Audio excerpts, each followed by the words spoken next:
Bilang tugon sa epekto ng nararanasang krisis sa produktong petrolyo sa mga magsasaka, namahagi ng tulong ang City Government of Ilagan sa mga magsasaka sa kanilang nasasakupan.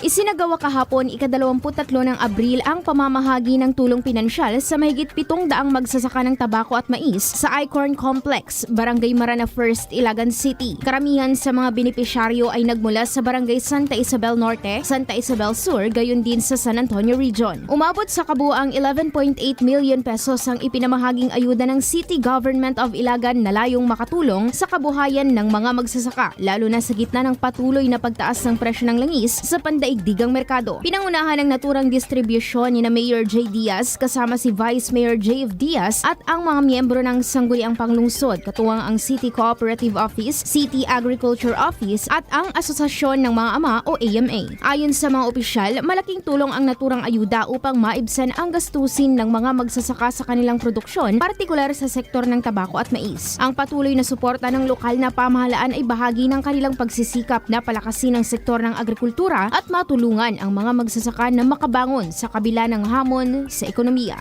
Idol, parang bumibilis ba ang pagtanda? Ang dahilan, humihina ang cell division, ang pagpapalit ng bagong cell habang nagkakaedad.